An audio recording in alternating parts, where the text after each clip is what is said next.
Yeah, yeah. Voice sound good? Yo, it's YOC. To earn every Holla. penny. We in the building. Healing Justice mixtape. I know shit be holding me back. What be holding you back? Okay. Talk to him. I said, don't get out of pocket, you just need to learn your lesson, ayy. We were always legends, never peasants, it's a blessing, ayy. Healing with our truth and all our truth, that's how we detonate. Whip it up and then let's get paid, create the path and get out my way. Hey, Out my way, hey, out my way, hey, out my way. hey. We the ones you have forgotten. Your hateration for generations been filled with toxic. Got a case of every black sister, brother, you're just a rotten. Hi, and welcome to Artistic Talents, produced by Melvin Isaac. My name is Alyssa Lee, and I'm your host for today. I would like to introduce my guest to you. Peace, Alex. Peace, Kieran. In honor of Black History Month, we're going to be covering some topics that are particularly important to the Black community. So we're going to start out with gentrification. So there's been a lot of conversation around areas like Harlem and Brooklyn. So how has that impacted you? For me, it's impacted me in different ways because in my neighborhood, I grew up in East New York. And in East New York, I see a lot of like business that I grew up when I was like 17, when I was coming back and forth to New York. And like I always know these businesses. And like now when I'm 25, I don't see those businesses no more. It's new businesses. And like the houses that I see people I know was like who live with me on the block don't even live on the block no more. So it's like gentrification is real and impact my family and my friends. Yeah, I also agree with Kieran. I think when I think about like, if I was thinking about like deeper, I was just understanding that like in certain times we wasn't even able to like walk through white people's neighborhoods without getting attacked, without getting beat up. You feel me? Shot at, stabbed, all types of stuff. And like now it's just like it's freely that like we just letting them rock. You feel me? Like literally they walk down our blocks, they create bars, they shut down our 99-cent stores, they stop dudes from selling drugs, like people trying to survive. And now it's like literally like, and you know, I know like with my indigenous black folk, like we're always like, we're forgiving, you know, we're always forgiving people, you know, but it's just crazy to me how like the structures of violence that like we're having to go through now of just like having to like just take that, oh, you know, they kick us out of our cribs and then they make that a building for white people. We gotta take that. You understand? Like you know, it's just there's so much of that, and yeah, I feel like it's just hard to like figure out like how to stop that or how to fight against that and not look at being or seen as somebody who's like, oh, you're a predator, or like, oh, you're using violence to hurt people. So Yeah, there's so many assumptions and people are being displaced. Do you have any solutions that you can think of to really like preserve the culture as people move in and change things? Like for me, I would say to preserve the culture is just like still bring your friends back to the block, like still bring them, still build, still continue to keep the hope alive that the block will rejuvenate again, and to see that generation will come that, oh well, our block will be the block, but we know you go change, but you go change back because everything got to come back to the original form.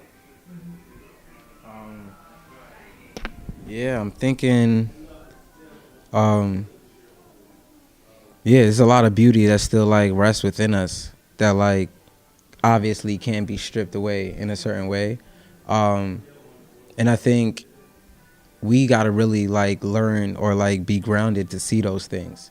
You know, there's always like somebody getting shot, somebody moms is like can't take care of her kids. It's always like something that is like bringing oppression onto us, and I think like we need to figure out moments, memories, experiences, and wisdoms that like could put us in a different bag for hope. You feel me? So we could realize those things. And then we could be like, oh, like, yeah, I know where darkness is at, and I know where like the evils rest in certain places, but like I know there's good too in certain places, like, and I just gotta figure out how do I like stay on those sides and like feel my energy with those things so I don't always have to feel like oppression's on my neck in a certain way. But then it's all within us. You feel me? It's like it's collective. You feel me? Like, you know, when you're around people and you're having like great times, like you remember that. You know, you take into that, and then after like that helps build for your next part of your journey. It's just how do you like use that to ground yourself. I think that ties into kind of what Hala is doing. Like, can you discuss a little bit more like what you guys, as graduates from the Youth Organizing Collective, what you learned from that and how that ties into entrepreneurship, which could then tie into building within the community so that it can stay or survive gentrification? Yeah, I think like that was a long question.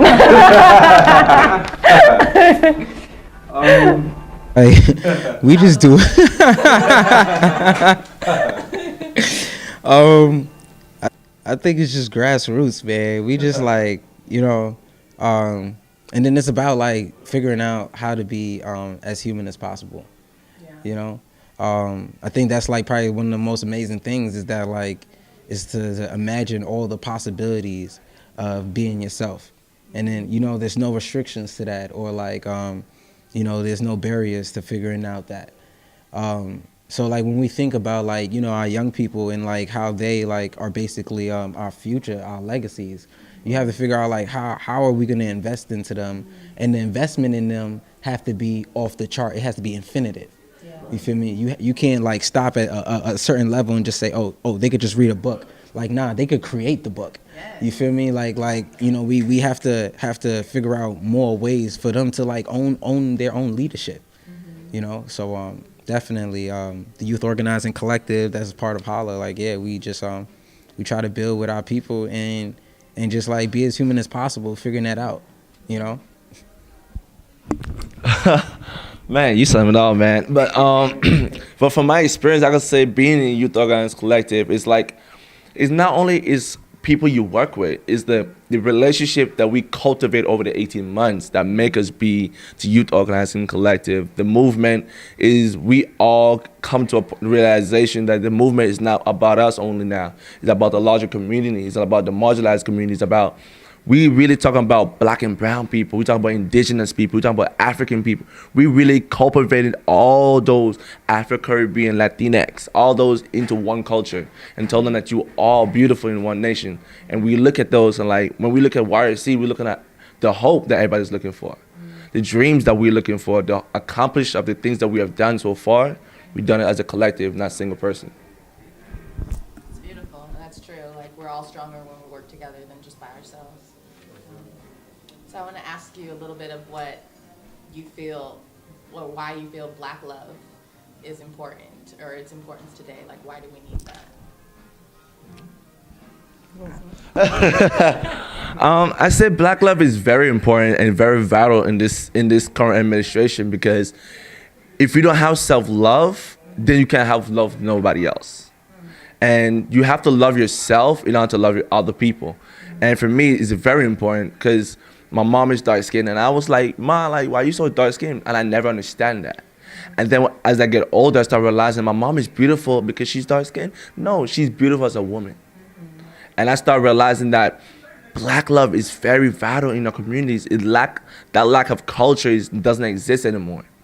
And we try to bring that back, bring that old school love back, where we write letters to your soulmate, to take her on the picnic. Like, those are the old school love we're talking about. And that's what we're trying to bring back. Yeah, thank you for that. Yeah, you was asking what I thought about Black love. Yeah, if you see an importance to having it. Yeah, definitely. I think, yeah, like what Kieran was saying, there's a lot of understanding that like there has to be self-love, and then just like love for humanity itself, in a certain way. So definitely, I think you know, growing up, there was so much being stripped away from that Black love. We used to be like, oh, you're an African booty scratcher, or something. You feel me? Like, we used to be like, man, oh, or like we used to be like, oh, nah, you being an Indian giver.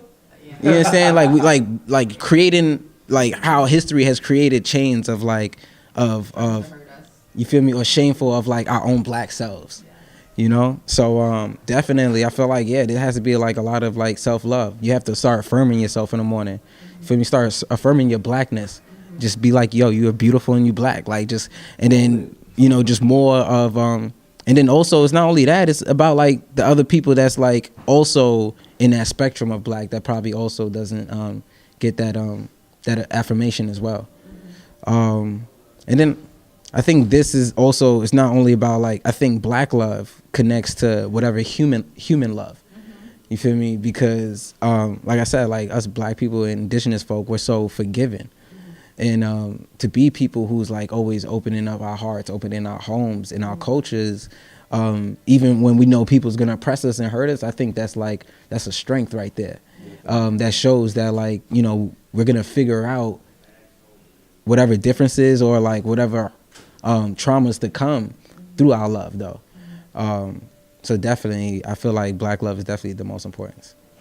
So you touched on really creating affirmations for yourself. What other barriers do you think kind of prevent us from black love, from its existence? Man, I think like one of like my strongest ones would probably be like not caring for yourself, like not knowing how to love yourself. You know, like you could just wake up in the morning and make moves. You feel me? I'm going to A to B to C to D, just to get back to home. You know, but those don't really show the those you might not be ever grounded into like thinking about like, what am I doing that's like what is my body intentionally feeling? You feel me? Like what is the food I'm putting into my body? So like I think like, yeah, like I'm definitely probably also myself, I'm probably like not intentional all the time of like what's going on in my body, what I need, how am I feeling, or how am I like what is my healing process looking like? You know, like how am I like taking stuff out and bringing stuff in? And I think that's like very hard for a lot of us. So something that I just struggle with. Thank you. Any thoughts, Dad? Nah, he summed up right. He summed up right. I want to thank you for participating in the discussion. Yes, most definitely. Very valuable. Thank you. Thank you. Thank the world. Thank black people. Thank black people, man. Healing justice, baby. It's all about it. Thank you. Peace. My name is Karan again.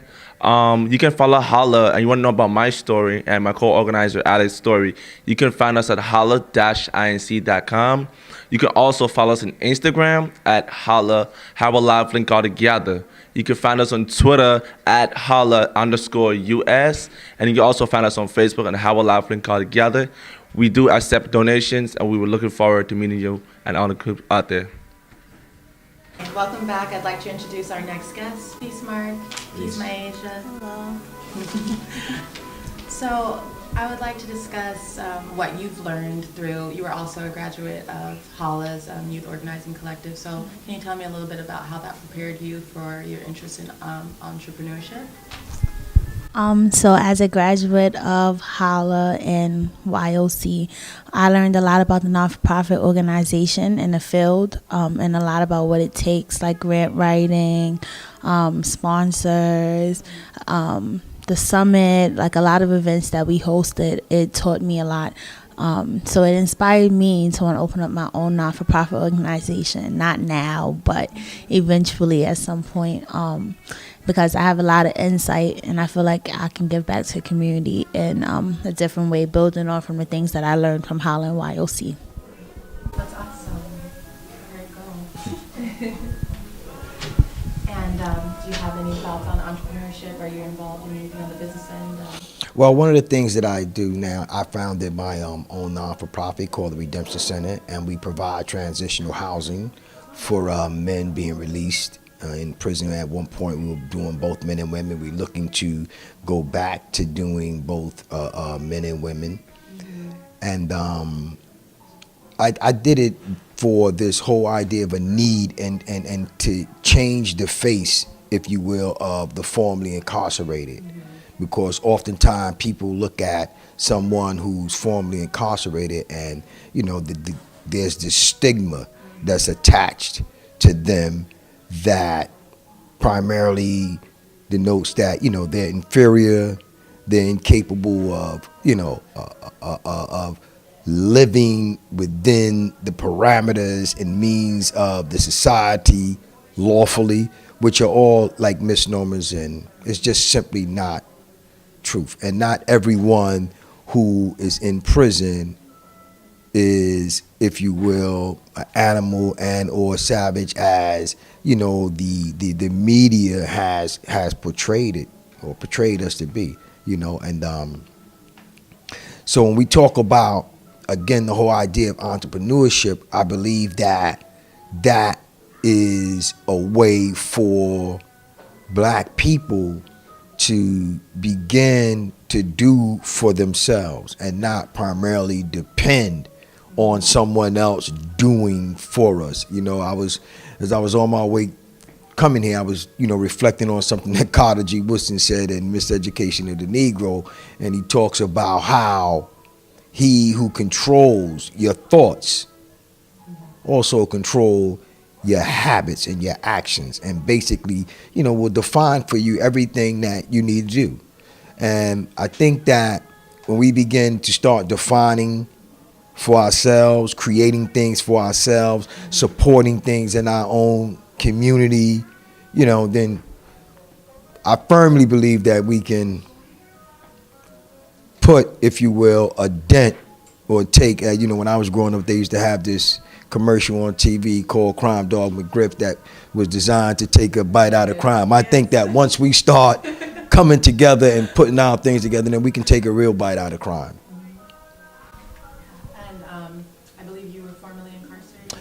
Yes, actually I spent 22 years as an adult, and adult started for me at 16, and 3 years as a juvenile, and that started for me at 13. So, I mean, like, I had this stretch, you know, I went in prison as an adult at 16, and when I came out, I was a child at 39. So how do you personally deal with the stigma that's attached to being formerly incarcerated? Well, one of the first things that I came to terms with is that what I did doesn't define who I am. You know, I committed an offense against the community as a result of a host of other things, other variables, poverty, you know, really not wanting to stay in school because I felt that in the school system, the things that they were teaching me in 9th grade, 10th grade, I already learned in 6th grade and 5th grade. So it was a waste of my time, you know, to go to school. And I became attracted to what was considered glamorous at that time, which was the street life. Some of that, as I matured and grew and began to read and study, I learned was by design. It's not like that just haphazardly happened or was coincidental. It was by design. And with who I am today, you know, I don't have a problem letting people know the amount of time that I spent in prison, what I went to prison for. None of those are secrets, because those things do not define who I am, nor do they hamper my ability or potential. So true. And Maisha, you were also formerly incarcerated? No. No, you weren't? Okay. So my dad was incarcerated for 25 years. And I practically grew up going to see my dad, like, on visits or trailer visits, which is like extended visits for like 2 days and a night. And it affected me like different than other kids, because when it was like father-daughter dinners or like Father's Day breakfasts, like, my dad wasn't there. But like, I always say, like, my dad was a big part of my life. My dad inspired me to take up being like involved in social justice movements and not-for-profit organizations, because he was wrongfully convicted. So looking at his case and growing up, like, knowing the true story and experiencing a lot of things while going to see him as a kid, it helped me today to do a lot of the stuff that I do. Yeah, so I'm sure, especially knowing that he was wrongfully convicted, there's a lot of emotions that you had, whether, you know, grief or anger. So what is your healing process like dealing with that? So I always say that I don't ever feel like I ever really heal from anything. I feel like I learned to cope with a lot of situations. So the way that I coped with my dad being incarcerated was getting involved in a lot of like movements, not only for black men but for black women. So I started out working with Girls for Gender Equity, and then I started to work with Holla. And working with Holla, I learned a lot more about incarceration and the movement and how it affects black men and a lot of things that they go through. So it helped my coping process because I began to understand my father. I began to understand like why he does a lot of the things that he does, why he acts the way that he acts. Like, it's not like he wants to, but it's a mentality that was drilled into his head after being locked up for so long. So, having some of that background information and like secondhand experience from your father being incarcerated, what's one thing that you would change in like the criminal justice system? I would change the public defense.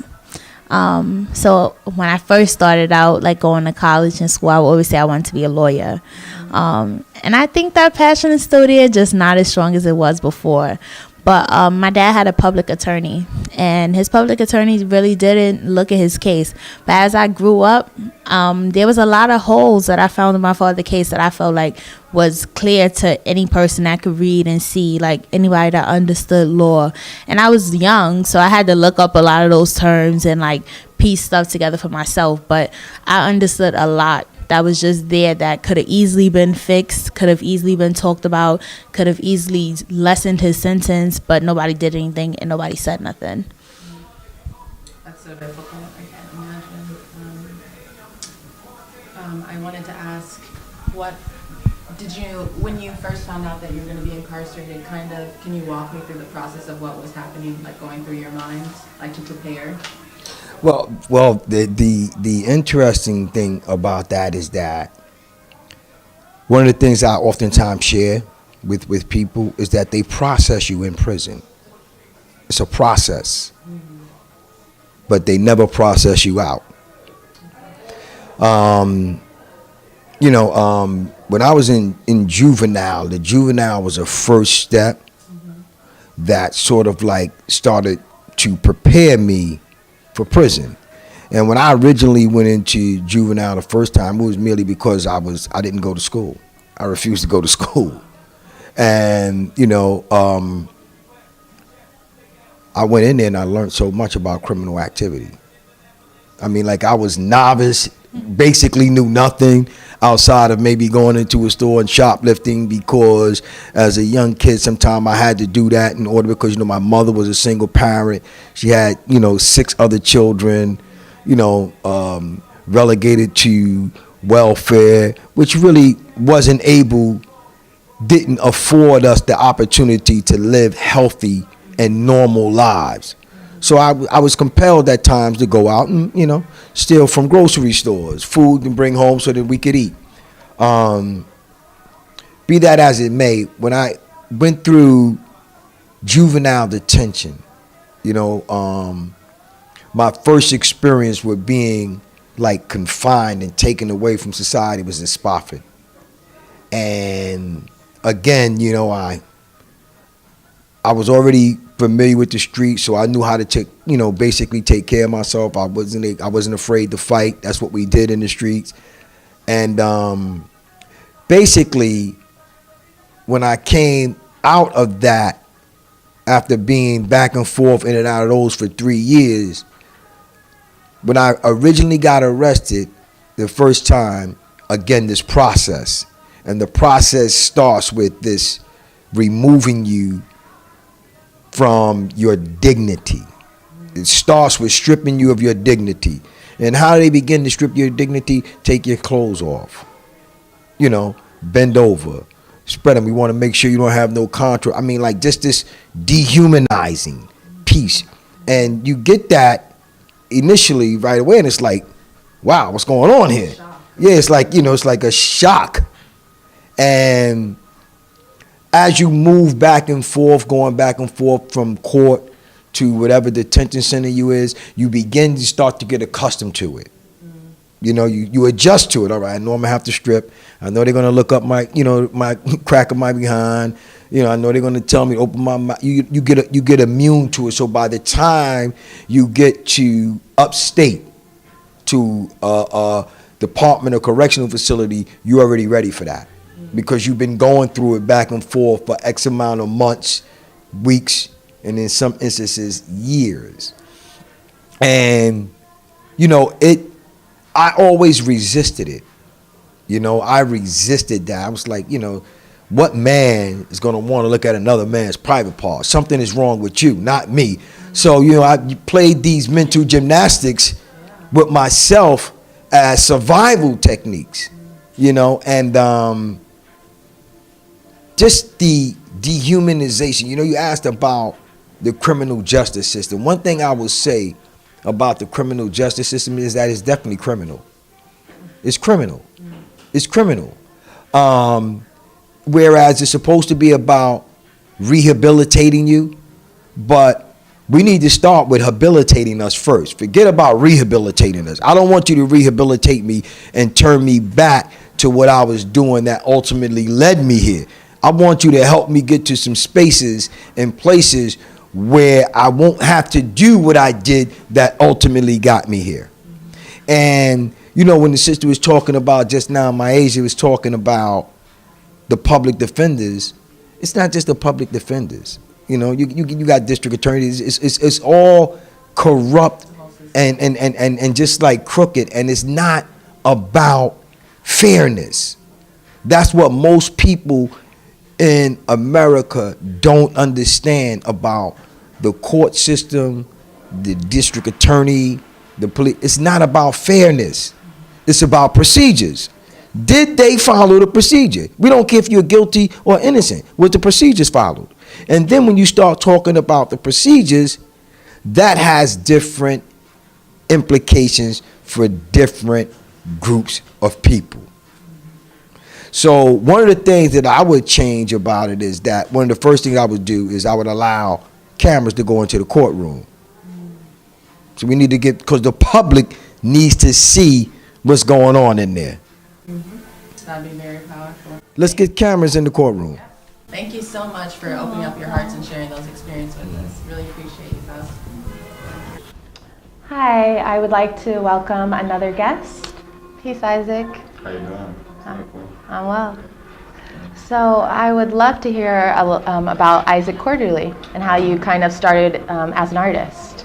So my journey as an artist started during my incarceration back in like 2009. I started doing art on, I believe I shared this with you before, I was doing art on greeting cards for folks inside prison. So that's kind of where I started with the arts. But when I came home with a bunch of art, and I'm just like, I don't know what I'm gonna do with this art, but I'm gonna do something. This is what I've been doing when I was in there. I'm gonna do something with this. I'll show it. I didn't, that was my plan, just bring the art home. So I did that, and, I started making more art when I came home.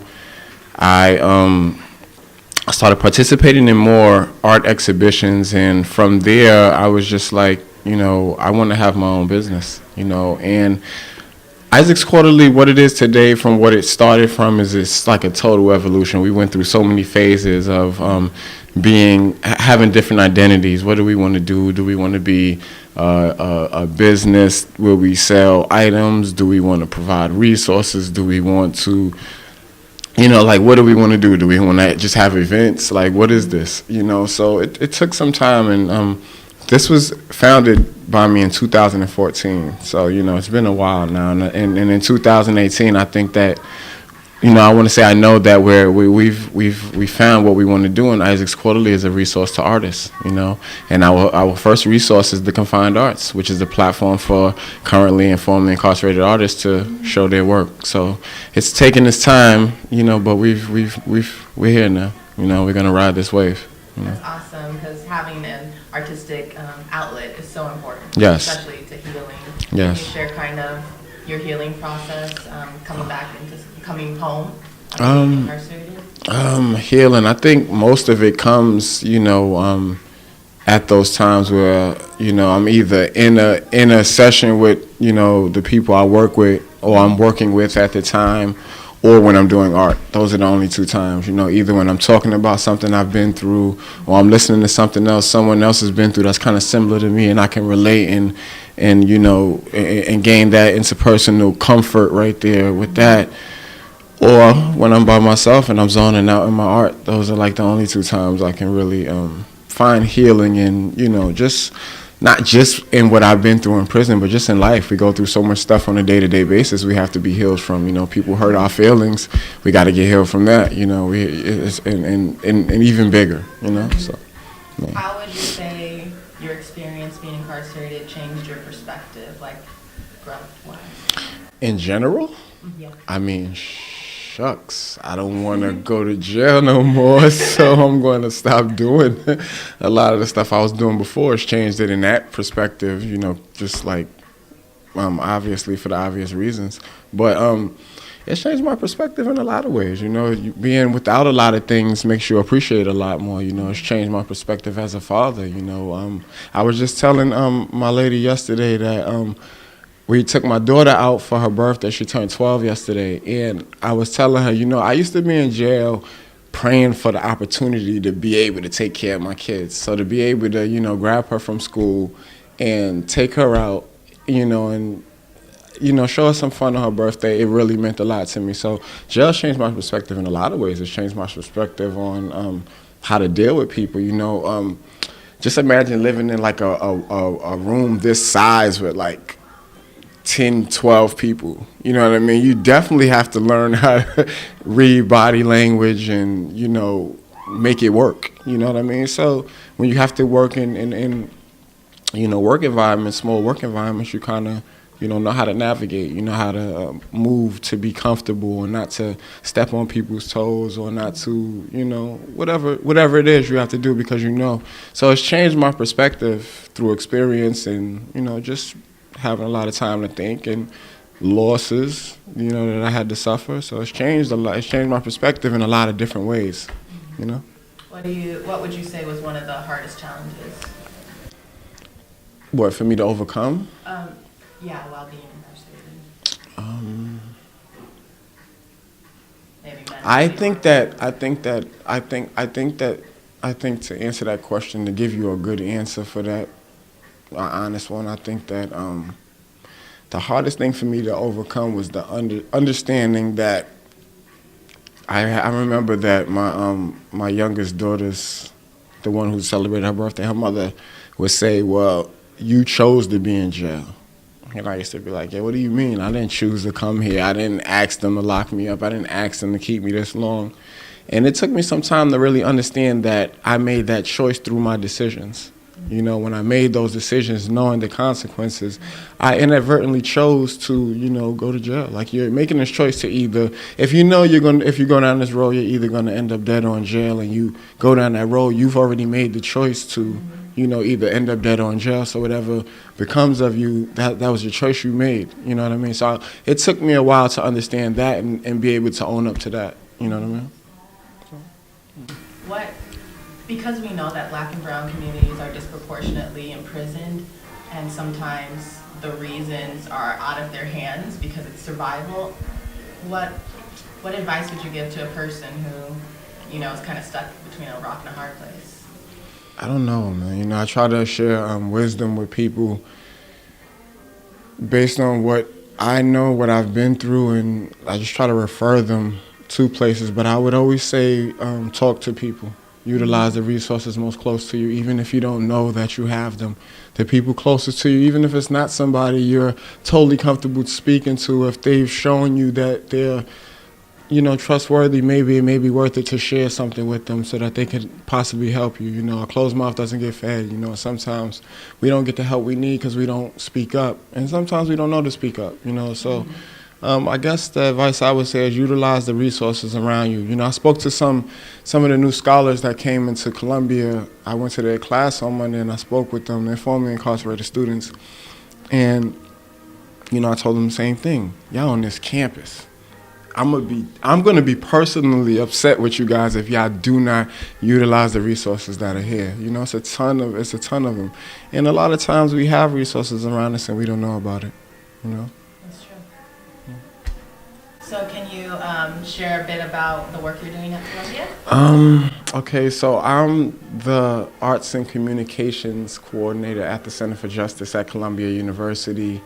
And a lot of my work is communication, so handling the center's public outreach, the mailer, the social media, the website. More than that, I teach in prison. We founded a directly impacted group on campus where we provide resources and support for directly impacted students and staff members on campus.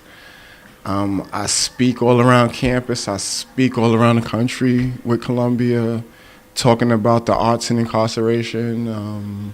I don't know, it's hard to just say what I do at Columbia because I guess really, like, whatever we need you to do, whatever you can do. It's like the work you bring to the table.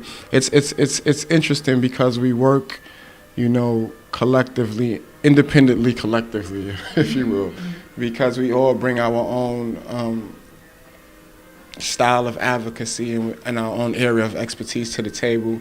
And when we bring that to the table, that in its fullness is the mission of the Center for Justice, which is to reduce the nation's reliance on mass incarceration. You know, so it's a great space. So it's a very free space for me to be who I already was, founder of Isaac's Quarterly, the Confined Arts, and bring that in there and have that program be really cultivated there and made sense of in there. Because when I got to Columbia, it was just pop-up galleries we were doing.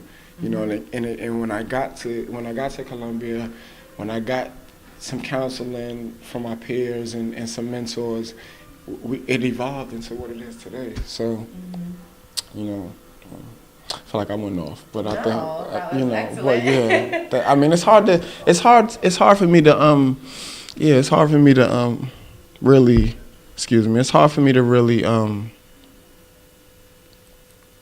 like really pinpoint, but I do so much at Columbia, and everyone there does so much, and you know, we're really just trying to really just make this transition from prison home as easy as possible and as resourceful as possible, and we're also trying to be a intersecting, you know, mechanism to folks going to prison, you know, and making sure that stops, you know. So if we can do some work with the youth so that, you know, or if we can provide whatever it is we can do, we can try to do, we'll do, you know, as much as within our capacity and within the mission of what we're trying to do. You know, we can't do everything, but we do a lot, you know.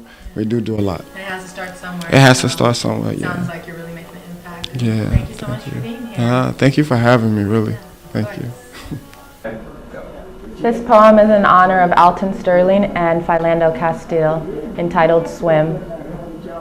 Lord, I feel so helpless, so unsure of what to do and how to feel. I'm lost at sea, battling through my capricious emotions that roll and churn like waves. Anger and grief topple over each other, enveloping me beneath its chilling surface.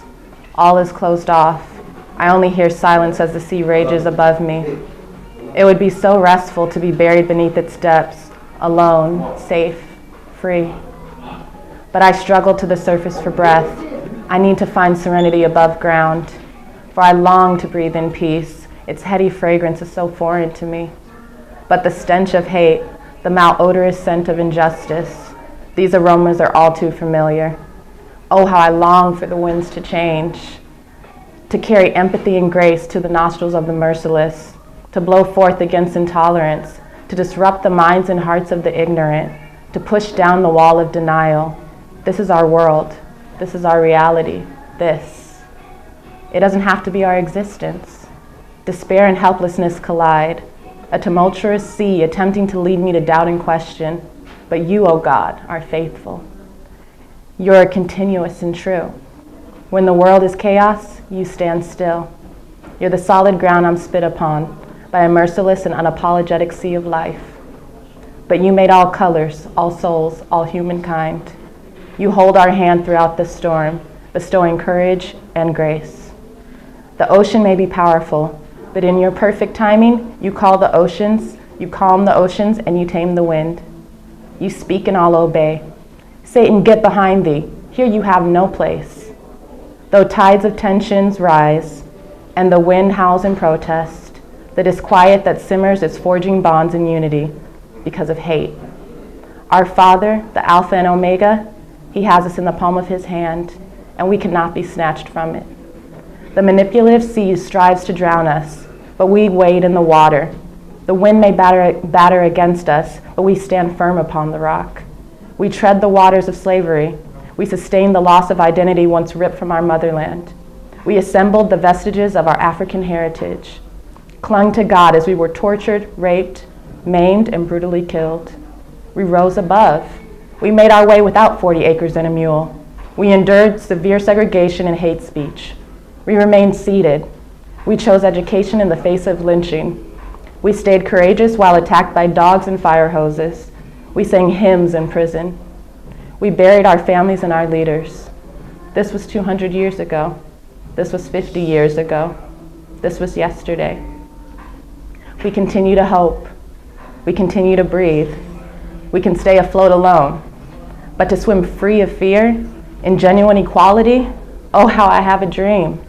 I have a dream deeply rooted in the American dream. I have a dream that one day this nation will rise up and live out the true meaning of its creed. We hold these truths to be self-evident, that all men are created equal. I have a dream that my 4 little children will one day live in a nation where they will not be judged by the color of their skin, but by the content of their character. I have a dream like that of my predecessors, to wholeheartedly sing, free at last, free at last. I thank God I'm free at last. I want to thank you very much, Alyssa, for being a host of my show, The Artistic Talent, and plus being an interviewer to all the guests that was here. I think you did a fabulous job. Excellent, great. You know, it's part of your personality. You're very good. And I want to thank the audience that's out there for listening, and we welcome you all again because we're going to make this a series. And she's definitely going to be the host again. I will be here. And especially promoting her poetry, and I hope y'all got the her website where y'all can contact her because y'all going to enjoy what she's doing. So I thank everybody else, and I hope you'll tune in again to the Artistic Talent Show, which comes on every Thursday at 10 a.m. and again at 10 p.m. and it's on Cable Vision 67, and you can watch it all over the borough on Verizon Fios 42. Thank you very much.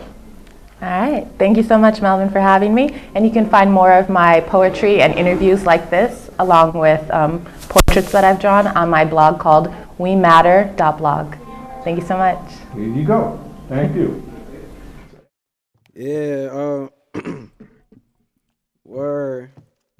Thank you for coming to our graduation, for chilling with us, building with us. This is this demo, you know, Healing Justice mixtape. Coming soon, come get it. It's young leaders, you feel me?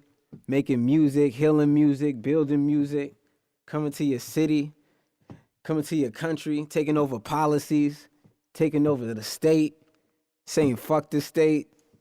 Yeah, and we have those 3 tracks. Healing Justice is a strategy, Toxic, and I'm on that shit too.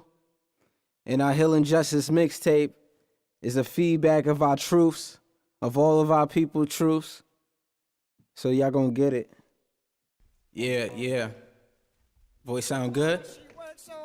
Yo, it's YOC. To earn every Holla. penny. We in the building. Healing Justice mixtape. I know shit be holding me back.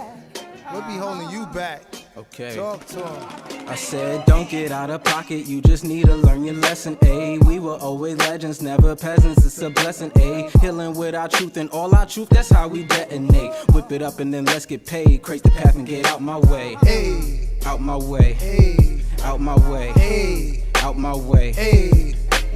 We the the ones you have forgotten. Your hateration for generations been filled with toxic. Got a case of every black sister, brother, you're just a rotten. So I wake up gracefully, cause every day allow me progress. Burn paper planes so close to spirit when I'm in the cockpit. Trying to break these chains, but still my history is stained with gossip. By Peter, Jane, John, and Susan, never step in the projects. My movement racing, cause my lifespan only had corner concepts. Her drive slow, that's just the old heads give you block tips. Before the pigs find out the drop and try to give you drop kicks. My friends and family get the port, I'm on some killer cop shit. Fucking rob the gentrify while they look for cafe options. Welcome to the jungle, lose your life on some outside shit. Put 2 foot lockers on the same spot, that just for profit. Won't you be laid up on your rent, so spend what's in your pocket. Police got cameras on your block, they doing more than watching. With the new slaves, it's only death or trying to take us hostage. It's Jim Crow Jr., structural violence, leave us social toxins. Come on, be honest, bruh. Don't get out of pocket, you just need to learn your lesson. Ay, we were always legends, never peasants, it's a blessing. Ay, heal it with our truth and all our truth, that's how we detonate.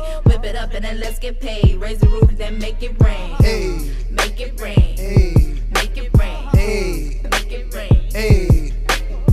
Mother, what you mean? Mother, yo, what you seen? On the streets they talk about cream, but from the soul they wanna talk about dreams. Nothing really ever what it seems. Young Brown reached 23. It's a blessing, yeah, yes indeed. Spirit watching my enemies. They not stopping my energy. I got the remedy for a melody, for longevity. My NIG won't need ID. My NIG just keep it on key. My NIG, cause keeping it G ain't keeping it G if you ain't about we. My NIG, so walk with me. My NIG, then you will see my NIG. Ride out, Everywhere try testing me, get the best of me. ride out, But I don't think they want the best of me, but the death of me. ride out. The best of me is not the best of me if you're standing right here next to me. Fucking with my destiny, you don't wanna deal with my telepathy. Mom gave me a recipe, so your great dad can't rest in peace. I'ma take the land and forget the lease. I've been working hard but get extra sleep. Bench pressing with the world on me for 7 nights through 7 weeks. Ride out, Don't get out of pocket, you just need to learn your lesson. Ay, we were always legends, never peasants, it's a blessing. Ay, heal it with our truth and all our truth, that's how we detonate. Whip it up and then let's get paid. Fight the power and make a change. Make a change. Make a change. Make a change. Make a change. hey, Make a change. hey, Make a change. hey, Make a change. hey. Make a change.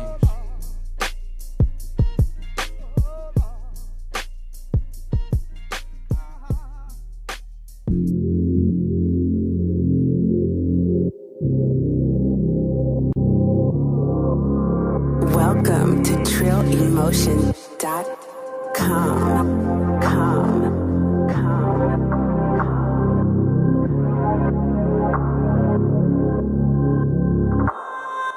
Here we go all over again, we pretend you're all over me, but you still call me a friend. I look you in the eyes, wondering how this ends. You'll open up to me or you'll start to offend. All weekend you'll have me moaning instead of owning. You're feeling just scared, but they already controlling. The beat we rock to was here before you were. You don't even know how we got to fear either. In the meantime, why don't you go deeper? Well, I hope to God you end up a keeper. You're sweet, nothing's got me turned into a believer. Your girl needs you now, it's been time you relieve her. Goddamn, is it so hard to love without putting me behind bars? To my friends, can you speak up next time you see love as an uppercut? To my family, I know you want me to marry, but I can't take the burden that shit carries. I got the world on my shoulders and I'm trying to change it. So your plan for me, I suggest you rearrange it. Damn little boy, how'd you hide so well? The way you gripped on my thighs, I just couldn't tell. When you told me you fell, you showed me it too, but was all it was an act? Well, here's part 2. I should've known the whole time this is what you knew. I did know, just didn't think it'd be so soon. I didn't think with you it would hurt so hard, but every single man in my life left me with scars. It doesn't matter to me what you do when you do you. Being only mine doesn't equate to being true. I wouldn't take that leap of faith on you, just needed you to remember that I'm a human too. Goddamn, is it so hard to love without putting me behind bars? To my friends, can you speak up next time you see love as an uppercut? To my family, I know you want me to marry, but I can't take the burden that shit carries. I got the world on my shoulders and I'm trying to change it. So your plan for me, I suggest you rearrange it. Goddamn, is it so hard to love without putting me behind bars? To my friends, can you speak up next time you see love as an uppercut? To my family, I know you want me to marry, but I can't take the burden that shit carries. The world's in my hands now, I won't let go of it again. Faced with a choice, I'm letting go of him. It's so hard, yeah. It's so hard, yeah. It's so hard, yeah. It's so hard, yeah. It's so hard, yeah. It's so hard, yeah. It's so hard, yeah. It's so hard. Now don't do me like that. Come on. All these years I done put in with you, all the pain that we went through, we healed together, we build together. This what you gonna do to me? That's crazy. That's crazy.